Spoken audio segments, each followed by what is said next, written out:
Square ரூட்ஸ்னால் என்னதுன்னா inverse operation of squares. Square root வந்து ஸ்கொயரோட இன்வர்ஸ். இதை வந்து நம்ம வந்து இந்த மாதிரி சிம்பிளில் தான் டினோட் பண்ணுவோம். இப்போ 4 ஸ்கொயர் ஈக்குவல் டு 16 இருக்குன்னா therefore ஸ்கொயர் ரூட் ஆஃப் 16 வந்து 4. அப்படி தான் இன்வர்ஸ், அவ்வளோதான். 4 ஸ்கொயரை நம்ம 16 சொல்லுவோம். 4 × 4 16 சொல்லுவோம்.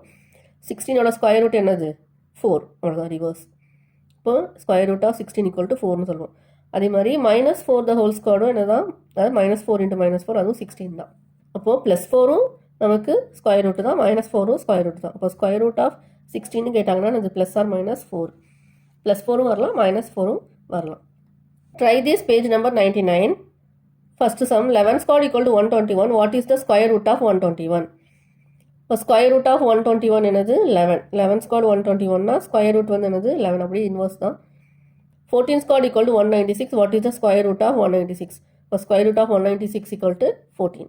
Page number 99. Think, discuss and write. First sum பாருங்க, -1 the whole squared equal to 1 is -1 a square root of 1 அப்படின்னு கேட்டிருக்காங்க.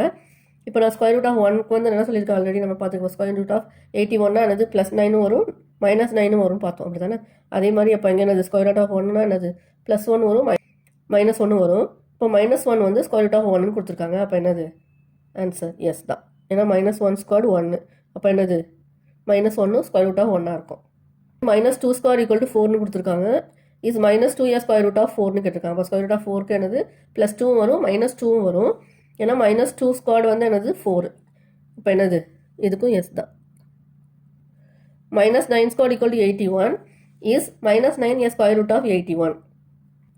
+or -9 வந்து என்னது square root of 81. Sir yes தான். 1 to 10 வரைக்கும் உள்ள ஸ்கொயர்ஸும் ஸ்கொயர் நம்பர்ஸும் பார்க்கலாம். 1 ஸ்கொயர் என்னது 1, √1 equal to 1. 2 square equal to 4, √4 equal to square root 4 equal to 2. 3 square equal to 9, square root of 9 equal to 3. 4 square equal to 16, square root of 16 equal to 4. 5 square equal to 25, square root of 25 equal to 5. 6 square equal to 36, √36 equal to 6. 7 square equal to 49, √49 equal to 7. 8 square equal to 64, √64 equal to 8. 9 squared equal to 81, √81 equal to 9. 10 squared equal to 100, √100 equal to 10. Finding square root through prime factorization. நம்ம prime factorization மெத்தடில் square root கண்டுபிடிக்கலாம். எப்படின்னா expressing a number in terms of the product with all its prime factors is known as prime factorization. அதோட ப்ராடக்ட்டில் 2 நம்பர்ஸ்க்கு 1 number அப்படி எடுத்து என்ன பண்ணணும், square root கண்டுபிடிக்கணும். ஒரு எக்ஸாம்பிள் சொல்கிறேன், உங்களுக்கு நல்லா கிளியராக புரியும்.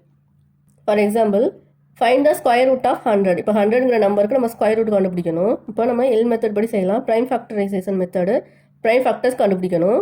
இப்போ 2ஆல் டிவைட் பண்ணால் வரும் 5 2s are 10, 0 இருக்குது, இப்போ 0. அகெயின் 2ஆல் போட்டோன்னா என்னது 25. 2 2s are 4, 1 இருக்குது, இங்கே 10, இப்போ 5 2s are 10. 25 இந்த டேபிளில் போகும், 5 டேபிள், அப்போ 5 5s are 25. அப்போ இதோட ப்ரைம் ஃபேக்டர்ஸ் என்னெல்லாம் வருது, இப்போ 100ஓட ப்ரைம் ஃபேக்டர்ஸ் என்னெல்லாம் 2 × 2 × 5 × 5. இதை நம்ம ப்ராடக்ட்ஸாக எழுதியிருக்கோம். இந்த 2 2க்கு ஒரு 2 எடுக்கணும், 2 5க்கு ஒரு 5 கன்சிடர் பண்ணணும். நமக்கு என்ன கேட்டிருக்காங்க, ஸ்கொயர் ரூட் கேட்டிருக்காங்க. Square root of 100 equal to 2 × 5, இப்போ 10. ப்ரைம் ஃபேக்டரைசேஷன் மெத்தட் படி இப்படி தான் நம்ம ஸ்கொயர் ரூட் கண்டுபிடிக்கணும். Thanks for watching.